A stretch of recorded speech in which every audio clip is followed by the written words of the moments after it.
Welcome to the first episode of Postcards and Podcasts. I'm Thomas Mallitte, and today we will be discussing the history of Pembroke Castle with Howard Rudge. Howard Rudge, you're the chairman of Pembroke Town Walls Trust and a guide at Pembroke Castle. Please could you discuss why you came down to Pembroke and what set you off on this path towards learning a little bit more about history? Well, hello, Thomas. It's a pleasure to be here. Thank you for inviting me to come and do your first podcast. I think it's a very exciting opportunity for everybody here in Tanyard. Definitely My history so. goes a long way because I'm an old man. But what I can tell you is, first of all, that in coming down to Pembroke, my wife and I were fortunate to retire quite a long time ago. And we've been coming down to Pembroke to visit our friends who own a hotel down here for many years, and we fell in love with the place, and we both said to each other, when we do finally retire, it's going to be down to Pembroke. Okay. And we came down here 6 years ago and love it.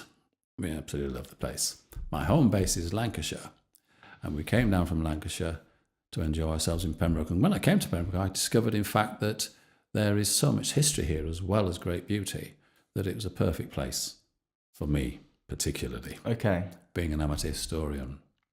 And what made you an amateur historian then? Yeah, so that's a long story as well. This goes back to when I was 8 years of age. I remember, sitting down one day, it was Sunday lunch, and my brother, sister and I were sat there with my mother and father.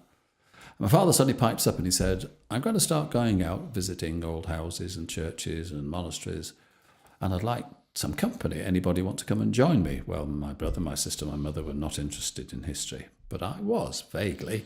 But I thought this is a good opportunity to get out with my dad. Mm-hmm. And so my father and I started going out visiting these amazing places long before they were open to the general public. My dad was quite good. What he would do is he'd go and knock on the door of an old house and say, we'd love to come and have a look round. My boy is really very interested Clever in fella. what you've got to offer. Yes. Yeah. And that was the lever. We didn't get in everyone, but we got in enough to make it very interesting. Mm-hmm. And that was the birth of my love of history. And then, of course, when I went to grammar school and studied history for a couple of years, I realised that from a long-term career point of view, it wasn't going to be history. I don't know why I thought that, but I realised it was. So I didn't take history any further, although I was good at it at school, because I'm one of those people. I just read it. I've learned it. Right. Yeah, not the same for mathematics, unfortunately. No. But anyway, I did, in fact, give up history then. But when we finally retired, was determined that one of my hobbies in retirement would be history. And the way I achieved that was simple. I set up a tour guiding company in my home county of Lancashire, in northwest Lancashire. And we used to take coaches out, we would sit in the seat next to the driver, the low one on the front to the left of the coach. And we would take this captive audience all around North Lancashire and regale them with all our stories of history and lots of fun for about 5 to 5.5 hours. Well, so, and your tours at Pembroke Castle, they last an hour and a half. They do, right? Yes. Child's play. By comparison, easy. Yes. It does train you to talk for a long time with ease and pace yourself and balance your stories. It was really good training for being a guide. And I was doing all kinds of work up in Lancashire in that respect. And then when we came down here 6 years ago, I got the job at Pembroke Castle. Loved it. I'm still there today. And the tours are proving successful. Very successful. So you came down because you loved it. Yes. And that's the thing about tourists coming down to Pembrokeshire, and even locals. They believe that Pembrokeshire is this sort of idyllic place in the far west of Wales. And I suppose very much like many other places, but I imagine you can tell me some particular stories. Pembroke actually had quite a grisly past, and Pembroke Castle being a medieval castle probably had some of the grisliest of stories. And I was wondering if you might be able to enlighten some of us about that. Certainly. Because, of course, Pembroke Castle was a frontier castle, very much. Sure. It was in the Wild West. Mm-hmm. And it was the bridgehead between England, Wales and Ireland, of course. So it acted as the setting off point if you're going to Ireland from England and Wales. It was also the return point, likewise coming back. But it also represented a defensive position at what was usually regarded as the soft underbelly of England and Wales for invasion, rather than coming up perhaps the well-defended south coast, coming through Wales quietly, through the back door and come and surprise everybody through this soft underbelly. So it was a strategically very, very important castle. And of course, it was built in 1093 in the first instance with a wooden castle. By Arnulf. Yeah, Roger de Montgomery and his son Arnulf. And that was it, yes. He was the great Earl of Shrewsbury. And then, of course, the stone castle was developed on top of this, on the original site of the wooden one, and then extended to the castle that we see today. Mm-hmm. Now, I've got stories that bridge some of that time. I've got stories going back, obviously, to 1093 or even earlier, because I'll just throw in for future reference that Pembroke has nearly 12,000 years of history. But we'll come back to that on a later podcast. The current history, nearly 1,000 years old, starts when the Normans arrive. I shall go to tell you one story, or perhaps several stories about that period at the end of this podcast, but I'm going to start, in fact, in the middle period, the middle medieval period, in the year 1440. Sure. Now, in 1440, the castle was not then currently garrisoned. The Earls of Pembroke weren't using it actively at that time, although it was to be re-garrisoned later. My story involves two men. One is Humphrey, the Duke of Gloucester, the brother to the King of England, Henry VI of England, and a man called John Whithorn. Now, John was a rich landowner based out of the Isle of Wight, but he owned property in the Isle of Wight and southern England. And we know that Humphrey, Duke of Gloucester, was planning treason against his brother. In other words, he wanted the throne for himself. And one of the ways he could achieve that was to buy land, because land meant money. It also gave you people to recruit for your army. And he was voraciously swallowing up a lot of land, spending his gold. And in the year 1440, he goes to see John Whithorn on the Isle of Wight. Yes. And so he sits down with John and his family, and he offers a huge amount of gold to buy John Whithorn's land because he was very rich in land. And John Whithorn said, "No, I'm not going to sell you my land," which is rather unusual because he was talking to the brother of the king, the second most important man in the land. But John Whithorn was surprisingly determined in saying no. Why and was the Duke that? was furious. Well, he was stubborn. He was a very stubborn man, but also he was a clever man, and he knew what the Duke was doing. And obviously his loyalties, John's loyalties, were to Henry VI, not to his brother. So there was politics involved. As they should be. As they I should imagine be, at the time. And so the Duke ups his offer, and eventually the Duke goes away absolutely furious because John Whithorn has just said no to him. So he's scheming and plotting and planning. And a few months later, he briefs his troops, his key crack troops, and he says, "I want you to go back to John Whithorn's farmhouse, and what I want you to do is to make him disappear. Kidnap him, not kill him, kidnap him, but in such a way that no one sees the act. It's very important. I understand that," and so they do. They did indeed travel down. They did indeed kidnap Whithorn, presumably sometime at night, and then they brought him back to Pembroke Castle because the Duke was also the Earl of Pembroke, and he had the castle, but it was empty. However, of course, we've got a dungeon and a prison and a few other things besides, and the Duke had the troops incarcerate John Whithorn in our little dungeon. How little? Well, let me explain. It's a small round tower, and the dungeon was the bottom's phase, 15 feet, 5 metres deep, down to the earth floor below, but not very wide, a very small round turret. Really not much room at all. And it's properly described as an oubliette. The French verb oublier, which means to forget, Yes. became attached to a person who might be thrown in such a dungeon. Very sad connotations. It's a very sad connotation. Oubliette meaning the forgotten, the place of the forgotten. And that's what happened. John Whithorn was incarcerated in the dungeon of Pembroke Castle. Now, nobody knows where he is, but the Duke is very clever. He waits for several more months, and then he turns back to the family and comes in and says, "I wish to see John Whithorn, please. Again, I've come to make an improved offer for his land." And the family say, "Sir, we're very sorry. He's disappeared. He must be dead. He must have gone over the cliff, or he's been captured by bandits, because there are plenty of bandits about still then. Maybe they've killed him and buried him somewhere, but he's certainly missing. He's been missing for 6 months. He's dead." And the Duke says, "Oh, I'm really sorry to hear that." And he offers them more gold, and the family accept it. They sell the land to the Duke, who's triumphant. Yes. However, he has ordered that John Whithorn be kept alive because, again, politics are behind that. And so he's there with 2 prison guards, and as far as we know, no one else. And the 2 prison guards were charged with keeping this man alive, but secretly. Yeah. Okay. Not to make they weren't to go out into the town or anything like that. Food was delivered into them, and they just kept very quiet about it. So let me describe the cellar to you, because it is a cellar. It's a cellar, really. It's, I say, 5 meters, 15 feet deep.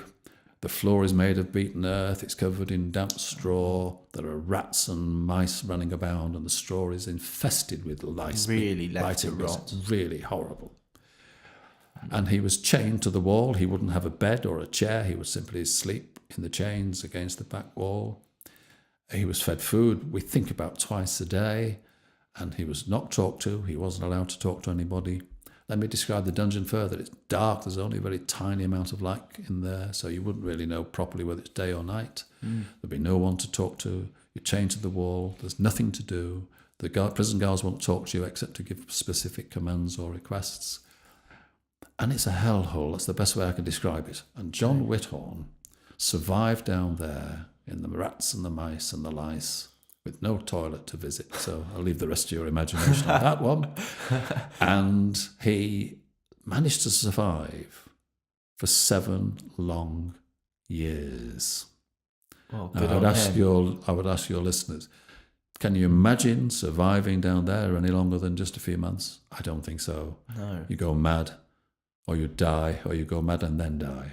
But you wouldn't last for 7 years. Anyway, coming back to the story. What happens then is the Duke leaves... Very stubborn then. Yeah, a very stubborn man. The Duke leaves him down there, and the Duke continues his programme of land buying. One day, 7 years later, some friend, John Whithorn, still thinking he might be alive, heard a story of a prisoner, or possibly a prisoner, held in the empty Pembroke Castle. So they come, and sure enough, they find to their amazement that John Whithorn is still alive. And they rescue him, they take the prison guards into custody, and they take John back to his family, into the care of his family, because when they found him, the poor man was crippled, diseased, and blind. A King Lear sort of Yeah. level of tragedy there going on. Indeed, there's a King Lear level tragedy, and of course it's also very similar, but this is a real story compared to the Man in the Iron Mask. Yeah. Yes. Or similar. Yeah. Mhm. The Count of Monte Cristo comes to mind. Yes. And so John Whithorn is rescued. He's with his family. He survived. The next part of the story is that these good people go to see the king directly. Now, King Henry VI was a weak king. Yeah, he wasn't decisive, and he knew his brother was committing treason or planning to commit treason, and he was reluctant to do anything about it. He didn't take the strong-handed actions that other kings might well have done. But when he hears the story of the kidnapper John Whithorn, it's rather like the straw that broke the camel's back, inasmuch as it was the last straw. Indeed it was. He was furious. And so John Whithorn is going to get his revenge because the Duke is put on trial. He's found guilty. But before he could be put to death nastily, whether he would have been hung, drawn or quartered, we're not quite sure, but it would have been a very nasty end. He committed suicide with poison. Right. And the good news was that it would appear that the king returned the land to his family and John without charge. Well, So what we now understand fully is that John Whithorn was a strong-minded man. Remember I said he was very determined not to sell his land in the first instance. Well, he carried that same strong will, strong mind, determination with him into that dungeon. And I'm quite certain that that's what kept him alive. It was a determination to obviously get his revenge on the Duke, because he knew it was the Duke's man who had kidnapped him, and also to see his family again. And his determination carried him through the ordeal. and that was in Pembroke Castle. That was all in Pembroke Castle, Well, there we are. just on the doorstep from here. Brilliant. So, Howard, the dungeon sounds very small. You said, what, 15 feet, was it? 15 feet deep, and it's just a 15 few feet feet deep. wide. Yeah. Were there not places for other men? Yes, indeed. A larger prison? There was a larger prison, and it's only recently been confirmed that it was indeed a prison. In one of the towers, called Monkton Tower, we are now confident that prisoners were held in that tower. The background to this Which is incredibly old, isn't it? Well, that's over 700 years old. So, yes. okay. The dungeon tower, it goes back at least 810 years, Okay, possibly slightly earlier. But the prison tower was there because Pembroke Castle was effectively the county hall of Pembrokeshire. Yeah. Okay. And they used to hold all the courts there, of which there were 5 different kinds of court. The administrators for the county, the tax collectors, and the sheriff, the lawman with his team. Yeah, they were all living there. And, of course, they were bringing in prisoners on a regular basis. Now, these people would be townsfolk, peasants, and they could be caught for anything. They could be brought to justice for anything. Stealing an apple, rather than just get a clip round the ear, they'd very often be brought in to be tried. And small and large crimes alike were pretty heavily handed by the sheriff. They weren't put in prison for 7 years. No, they weren't put in prison for 7 years, but it was a rough deal because what would happen is the courts were spread throughout the year, so you'd have time gaps between each of the court sessions. Now, what would happen is the prisoners would be brought in. They were brought in from the street, the field, or wherever they were arrested by the sheriff's man. They'd be given a brief hearing by somebody like the sheriff or the constable of the castle, and then they would be held in jail pending the next court hearing. Okay. Yeah. Now, I'm not saying that some of the very minor offences might well be dealt with by the sheriff or the constable, but in the main, most people, men, women and children, would be brought in and imprisoned. Women and children. Women and children as well. And they would be arrested. They would have manacles put on their wrists, and then they'd be taken over to the Monkton Tower, and there would be a ring bolt, no longer there, but a ring bolt in the centre of the floor. They would be sat down with their backs against the wall and a chain linked from their manacle to the ring bolt in the floor. Yes. Now, that way, because it's a large tower, the prison tower room, which is a circular room, means you could easily get 25 people or more sat with their backs against the wall, sleeping like that, chained to the central ring bolt. Would there have been, I imagine, 25? That if 25 people could easily sort of sit there, was it squalid? Was it a squalid sort of condition? There would have been more than 25. Yes. It wouldn't have been so lovingly sort of. Yes, indeed. I described the filth of the dungeon tower. Well, you can translate that directly across to the prison tower. Okay. Because two would have been a beaten earth floor. It was a beaten earth floor, and still is a beaten earth floor, and they'd have had some straw on it, but again, you've got the rats and the mice and no regular visits to the toilet, I'm afraid. So the stink would be atrocious, the conditions are cramped, there's no way to sleep properly. And they could be held like that for up to probably 2 months, awaiting trial. If they were lucky, your trial was within a few days. Okay. So they would be arrested, imprisoned, and then they'd be taken to the court hearings in the chancery in the castle. And depending upon the crime, would be their sentence. Now, an awful lot of crimes we wouldn't consider that major today were indeed punishable by hanging, by death. Is there a particular sort of trivial yes, I think if you thought stealing an apple, or you swore at somebody important, or really minor crimes that, I won't go on because there's a long list. Okay. Then the chances are you get a clip round the ear, or you might, well, of course, be put into the stocks in the marketplace where people will throw rotten fruit at you. Only minor things, yes. But for more serious crimes, theft on a proper scale, if you stole an animal, for example, somebody's animal, or you stole supplies of food on a big scale, I'm afraid you were facing a hanging. Oh. And so they'd be taken down to the castle if they were sentenced to death, and they so often were, taken down the hill to the base to the bottom of Westgate, where it joins Northgate and Main Street. That was the early medieval marketplace, and they would have been hung in public there in the marketplace. For all to see. For all to see. Yeah. So the conditions in which they were held were squalid. Death perhaps was almost a release. So it wasn't for long term, because right through from the Norman and medieval periods, justice was fairly summary. It was done with fairly quickly. Sure. Imprisonment as a punishment really didn't exist. Oh, okay. Yeah, that was usually reserved for very important people like kings and princes and dukes and earls who've committed crimes. They could be held under either house arrest or in somewhere like what became famous, the Tower of London, although the Tower of London initially was always a royal palace first, although it had prison cells. People weren't killed in the dungeon itself then? They were killed outside of the castle? They were taken out to be punished. Okay. Because whether it was stocks or other crimes, which I'll tell you about one or two of the nasty ones in a little while. We'll come back to those for a moment. But what I also discovered was that it wasn't uncommon for people to be given some form of chastisement or indeed torture in the very cell in front of the other prisoners. Quite often they might be whipped.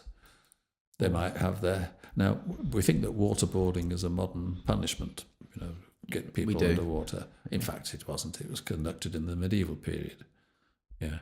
Right. And it was happening in the time of the witches' trials, waterboarding. So we know it's an old punishment, and it wouldn't be too difficult to treat people to waterboarding. More likely what they would do is they'd have a large bowl of water, and they'd stick their heads in and hold them under. I think that was the popular way of doing it. And they'd be punished in front of the old people. Of course, they were putting the fear of God into the minds of all the other prisoners, particularly if any were hanging out claiming their innocence. They might be next for torture. And this was the 1400s, similar sort of time? Oh, we're talking through the 13 and 1400s. This is sort of Catholic. Were they Catholics? They were then. Everybody was still under the auspices of the Church of Rome. Indeed, they were. So we've got sort of almost Spanish Inquisition-esque. Not that brutal, I'm afraid. Not that brutal. No. Not as gory. Oh, what a shame. But by today's modern standards, yes, hugely horrific. I imagine. Nevertheless, it was squalid, it was filthy, they were ill-treated, and I'm quite certain, although I've no record of this, unfortunately, in the castle's archives, I'm quite certain a number of them would have died in that jail. Oh. Of terror, fear, of deprivation. Some of them might suffer also, as was quite common, they would simply go mad. They would simply lose their minds. In the constant state of fear and filth, it would be atrocious. That's what makes the story earlier of John Whithorn so remarkable, that he was able to have that strength of mind to survive against all the odds. The terminal end for most people being hung was, as I say, not unusual for minor crimes. But really the punishment, I think, lay in the prison conditions. They were suffering even before they were found guilty, which is a dreadful state to be in. And I'll just mention one or two things, because, of course, Pembroke is one of the most haunted castles in Yes, and I know you hold Wales. you hold I ghost happen tours. to be the ghost tour guide. Yes. And I've got a couple of stories about the prison tower whilst we're on it, and that is that a gentleman many years ago was in the castle. He was a relatively young man in his 30s. He was a keen photographer, walking around with his camera, taking a lot of photographs, and he happened to walk into the prison tower, the Monkton Tower, and he found there a young lady, a girl of about 12 or 13, he said, sat against the wall with her elbows on her knees, and her shoulders were heaving as she was sobbing. So thinking, what on earth's the matter? He rushed over to help her, and as he put his hands down to hold her, she disappeared in front of his eyes. Wow, okay. And he wasn't scared. Many people are frightened, but he wasn't scared. And indeed, he made a note in his records that he was just disappointed he didn't think to get a photograph first. Which I suppose, if you believe in that sort of thing, that's a testament to the fact that they would have kept. It didn't matter how old you were. No. You would be punished. Men, women and children could be punished, could be held in prison. And in future podcasts we can come back to that, because there are many stories attached to that.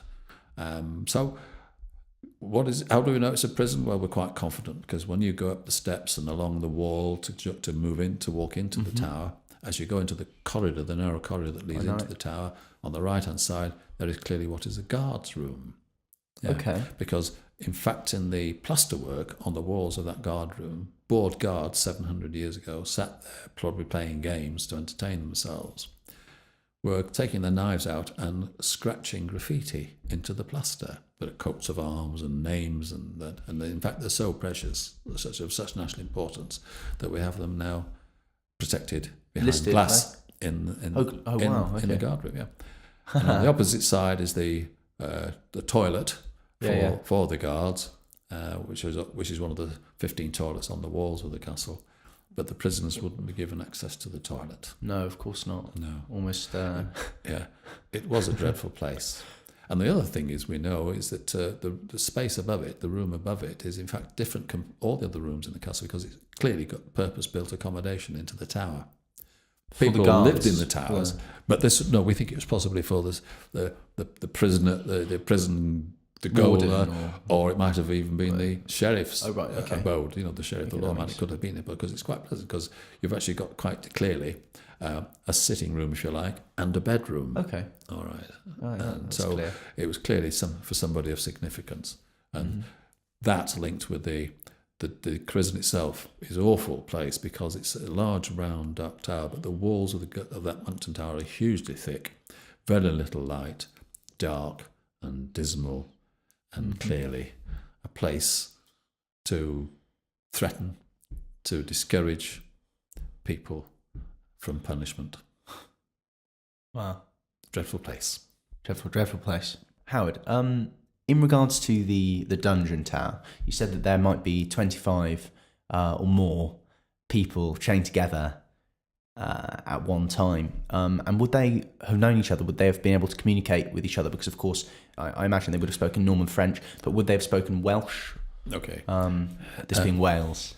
That's a short question, and I've got a long answer. Okay, great. Okay.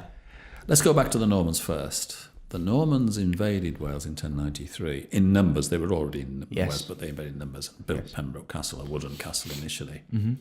Now, they were, of course, speaking their own Norman French, which was heavily different from French, because, you see, they were the descendants of Vikings who settled in northern France. They were called the Men from the North, or the Northmen, which became abbreviated to Norman. And the King of France in the year 911 gave the land that we call today Normandy to these Vikings. So the Normans had invaded, were only fourth generation Normans. Sure, okay. And their language would have been a combination of Scandinavian language, or Germanic language, and French of the period. True French of the period. So it wasn't a true French. Okay. And when they settled, they brought over people from Flanders, the Flemish people, who were speaking a similar language, so they would be able to communicate with each other. But what they also did was bring people, we could call them economic migrants, from Devon and Cornwall, because the Devonians, the Cornish people, they owed no allegiance to the throne of England. No. Bearing in mind they were Celtic peoples. When the Romans came, the Celtic peoples who wouldn't stay in England moved themselves into Wales, Cornwall and Devon, Ireland, and even southern Scotland. And them being Celtic, that doesn't necessarily mean that they had an allegiance to the Welsh Celts. Not necessarily, no, they were just Celts. They were just Celts. But they didn't have any allegiance to the Welsh Celts. No, they didn't. They had no allegiance to anybody. Mm-hmm. They were a small independent state, in all but name. And so they came over and they worked for the Normans.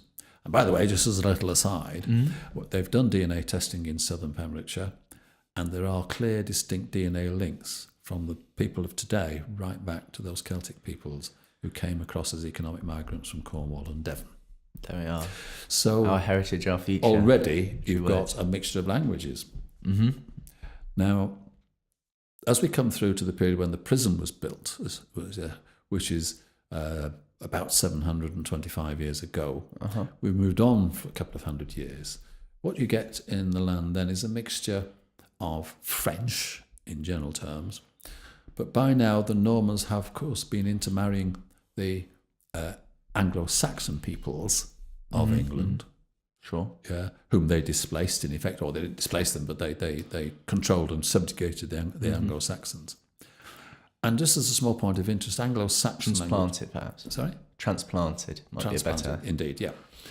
But the Anglo-Saxons spoke a language which is actually the core of our English today. I'll give you an example of just one word. Okay. The word in Anglo-Saxon for England was Englander. Okay. So you had Norman French, you had Anglo-Saxon languages merging in the main. These are the two core languages merging. And as the centuries bypassed, that developed into the English that we have today, where the Anglo-Saxon predominated more over the French side and became our English of today. The Welsh Celtic peoples, of course, retained their own language, as did the Cornish and the Devonians, and people in Ireland and Scotland. So we've got a breed of people now, 700 years ago, who are speaking a franglais, some Anglo-Saxons, a patois, a language we certainly won't understand. Yes, but in general terms, they would understand each other, whether they originated from Normandy or Flanders or Cornwall or Devon. It had become one huge melting pot of language. And of course, you also have the Danish language thrown in as well, but that's a long story, so I won't go any more about that. And they, I imagine with the extremity of the punishments, they didn't live harmoniously. I think they did. They did. My understanding is that they did live here. Okay. I mean, in southern Pembrokeshire, we must remember that what in fact we have is a melting pot originally of peoples. Yes. But the people that were excluded from southern Pembrokeshire were the Celtic Welsh. Mm-hmm. Okay. Yeah, because they had their own language, and they were banished to the northern half of Pembrokeshire by the Normans. Which is why Pembrokeshire now, it's not quite nom de plume, but Pembrokeshire is now known as the Little England beyond Wales. Correct. And this is the origin of that. This is the origin. We're right back at the origin of that now. And so these people in the jail would have had the ability they would have had a common language, for the want of a better word. Yes, they'd have understood each other quite well. Returning to this idea of sort of grisly crime or grisly punishment, what sort of punishments were dealt out by the Normans? Well, I hope you've got a strong stomach. That's all I can say. Yeah. Lovely. The people they would have under their control would be, again, these Flemish peoples and the Devonians, the Cornish people. Mm-hmm. And I've no doubt if there were any Welsh people who had decided to join rather than fight the Normans, they may well have been involved as well, but it's not clear from the records I have. Oh. But the kind of punishments that were the normal for the Normans hand out, irrespective of who they were punishing, because it was just the crime, not the individual they were punishing, if you like, that would be fairly brutal. I'll give you some examples. For little children, young children, well, let's say 10, 11. If they were caught stealing an apple in the marketplace by a Norman soldier, he would bring them in for punishment. Now, that would be summary punishment. What they would do is, in the extreme... Summary meaning? Summary should be there and then. Okay, sure. Not being put into prison waiting trial. It's just punishment immediate. Is meted out immediately. Summary punishment. And they were set up in the marketplace, in public, a pan of boiling water into which they poured a red dye. And then they would plunge the child's hand into the boiling water with the red dye. The boiling water would remove the skin and the red dye would soak into the flesh. Oh my God. And that gave rise to the saying, caught red-handed. Oh, wow. Okay. Okay. Oh, I mean, only not okay for wow. I won't give all the range of punishments because it would take too long. Sure. But picking out the best of them, I would certainly refer to the worst. Someone who was caught telling a lie. They're accused of lying, particularly if it involved the Normans themselves, the ruling class, or even perhaps the Earl or someone senior within the community. Lying to them? Lying about them. About them. Lying about them. Slander. Libel. Yes. If they were caught lying in that way, then quite typically they would cut that person's tongue out. And that would put a stop to that. To add even more to that, if they said, and what is more, you were spreading this lie quite deliberately, you were truly out to create a situation where scandal might come to this person, then they would also cut your ears off. Why? Because it was an indication that you've been passing the message on, and obviously people had been listening to that, and so the crime suited the style of punishment. Yes. You obviously don't appreciate ears. Yes. Filling them with that rubbish. That's right. So we'll chop yours off. So now you've got someone who might be walking around with a red hand, with no tongue No ears. and no ears. Oh no. If an adult was caught stealing, and it was a minor theft, like I say, coming back to the famous apples in the marketplace, people were often severely punished for doing just that.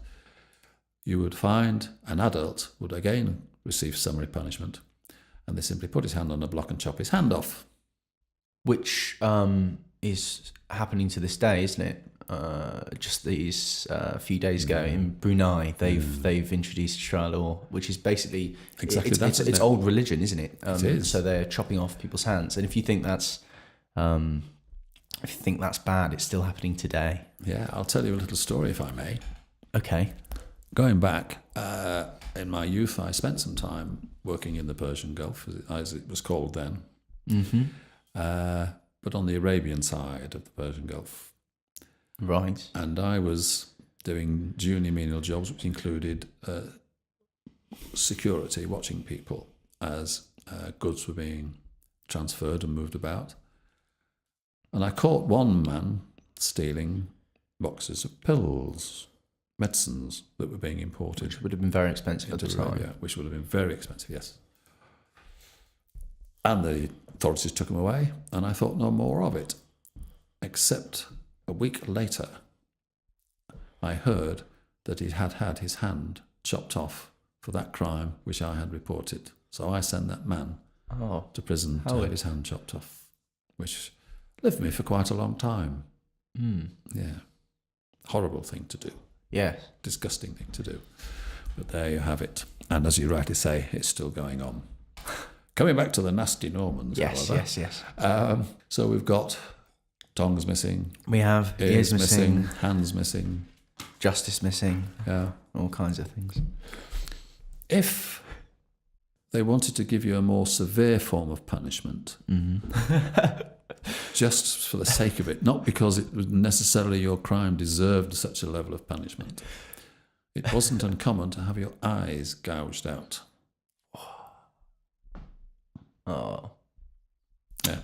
All gruesome stuff. imagine that. Yeah. Oh. So, as you can see, the style of punishment, this summary judgment, as it's called, was brutal and cruel in the extreme. And that would have been summary, even the blinding. They would have just The gone, blind have you've just done done this, it. just Yes. Oh, yes. Yeah. chop, chop. Yeah. There was no, this is right in the early days of the Norman period. You see, there was no court structure. There were no prisons, nothing. It was just whoever was doing it could probably get away with it. Perhaps a junior soldier couldn't do it, but a sergeant at arms or a knight could easily commit such a heinous, what I would call crime against humanity by I would putting too. these to these brutal punishments. Yeah, and of course, ultimately, death was one as well. So they wouldn't hang them, they'd usually just chop their heads off because that was far quicker and easier to do on the spur of the moment. Probably much more spectacular as well. Yeah. So you can see that the Normans were cruel and vicious. They were in the extreme. It was a dreadful thing. And they brought that when they invaded England initially in 1066.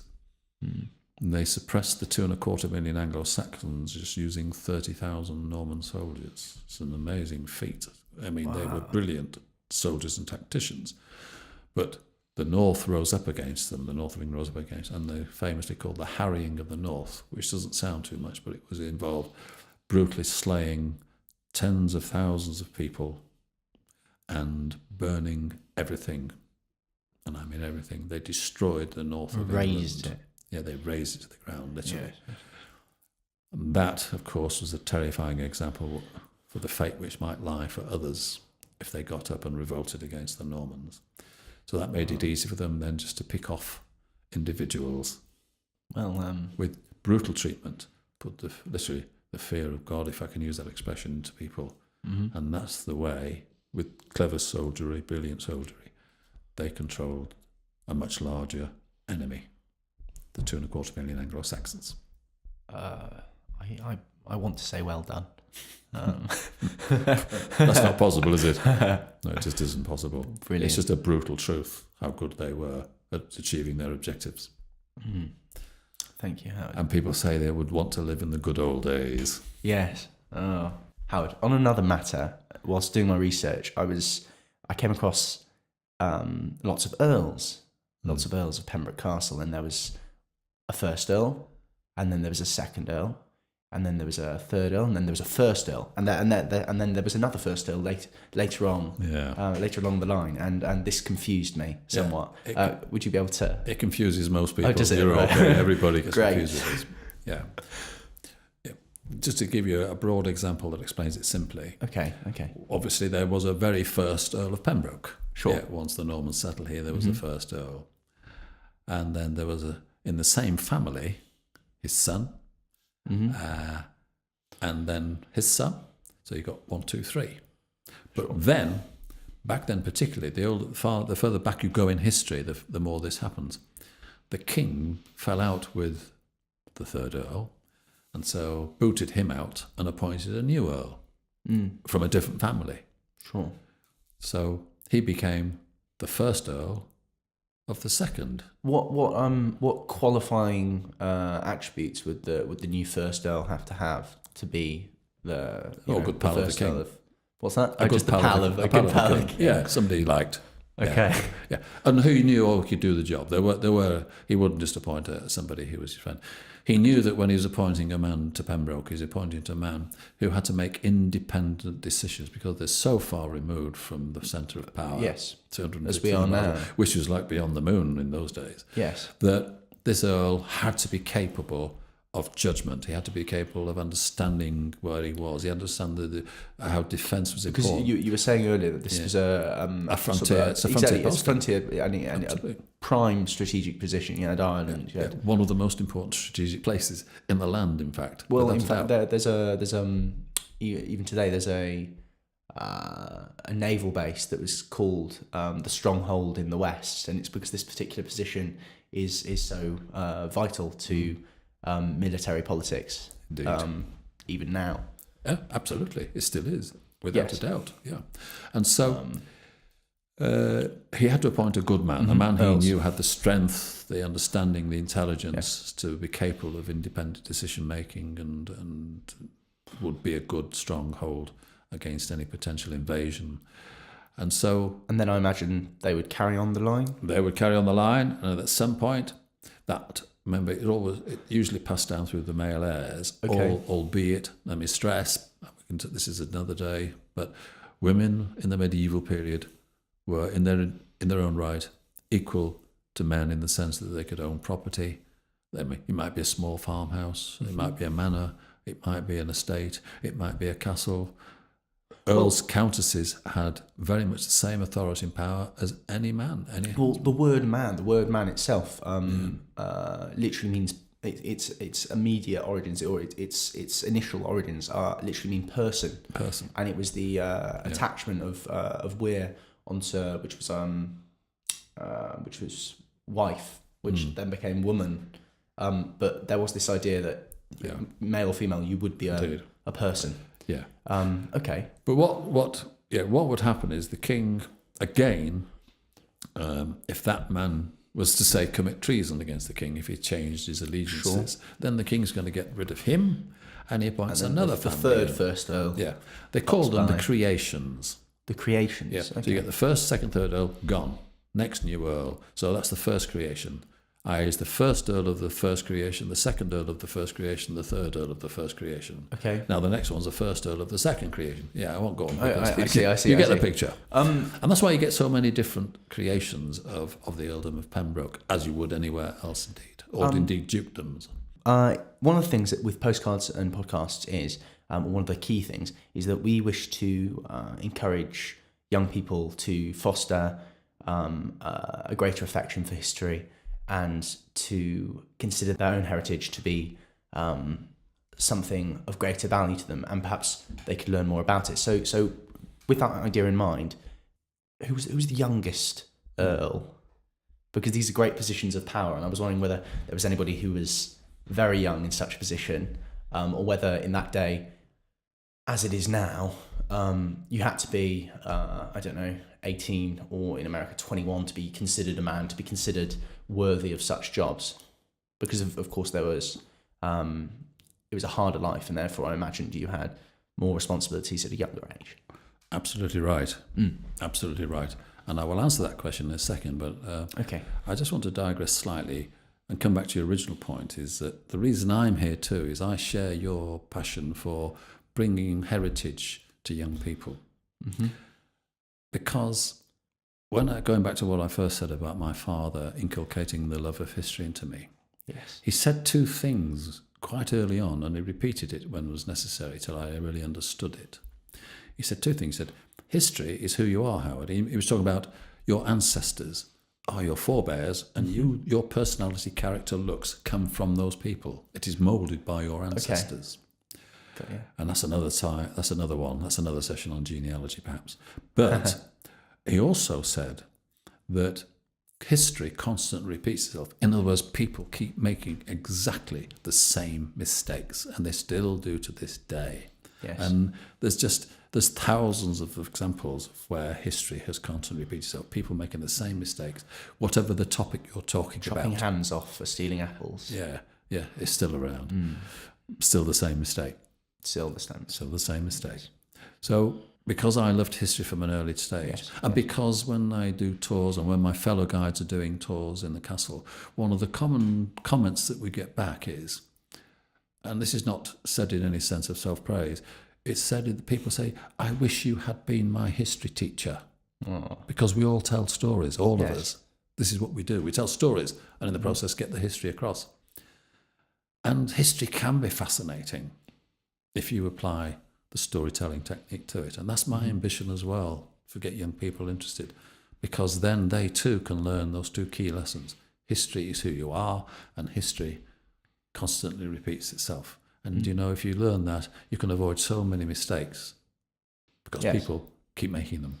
And the art is, to progress in life, is not to keep making the same mistake time after time after time. And it's my belief, and I suppose it is postcards and podcasts, particular belief that by giving young people more responsibility, they'll be able to appreciate positions they might not necessarily have been put in before. Correct. Which brings me back to the question. Yeah. So exposing history in a fun way, in an interesting way, without all those heavily laden dates and who came after this and who forget all that. I don't do that kind of history. But coming back to the question, well, I have a personal stake in this story, in actual fact, because when I did my genealogy, which took me 10 years to complete, I discovered that I had an Earl of Pembroke in my family tree, which is absolutely incredible. I could not believe it when I discovered it. His name was John Hastings, and he was the first Earl of another creation of Earls 600 years ago, and he was my first cousin, albeit 18 times removed, but he would have been a first cousin. Well, Then there came his son. Now, his son was also called John Hastings. But this John Hastings, who would have been my later cousin, my earlier cousin, was, in fact, became the Earl at a very young age when his father died. And John, at the age of 17, the Earl of Pembroke, he was, in fact, jousting. He was fighting in tournaments. So he was 17. He was behaving as a full-blooded knight. And they learned their craft in two ways. The first way was to fight with wooden swords and wooden and spears and wooden clubs, and they'd beat 7 bells out of each other and learn in the process what it was to become a knight and develop their strength, their skill and their agility and their speed. I promise you, if you brought one of those old knights back and put him up against a fit young man with the armour on, the fit young man with the armour on without any experience would be on the floor in seconds. They were brilliant. Sure. Frightening, these great knights. And so John Hastings was indeed such a knight. But unfortunately, in one friendly tournament where you've developed it from wooden swords and shields to real weaponry, they fought with lances, as you know, the classic charging down the lists, trying to knock each other off their horses with lances. Would we have had that in Pembroke Castle? Yes, they did indeed. They had small jousting. tournaments in Pembroke Castle in the centre there. And one of the models in the castle shows a representation of a tournament there. The simple fact is that they had the tip of the spear or the lance blunt it was not, you weren't trying to kill your opponent, you were just trying to get him off his horse without killing him. But accidents did happen, and unfortunately, he charged down the list, was hit by the lance of his opponent, which shattered, and the shattered end dropped down into his groin, into his upper thigh. And he died fairly quickly from his wounds. Yes. Whether he bled out or they held him. But it's not recorded, but he died almost immediately Sure. from a pure accident, practicing warfare, practicing his skills as a future knight. Lesson to be learnt. He was, I can't remember his exact age. I think he was only a month or two old when he became the Earl, and he died. And as far as I can see, it was the shortest natural career of any of the Earls of Pembroke. Wow. And that's your direct? That's one of my direct ancestors. Brilliant. Amazing. That is amazing. Thank you so much, Howard. My pleasure to be here today. I've really enjoyed it.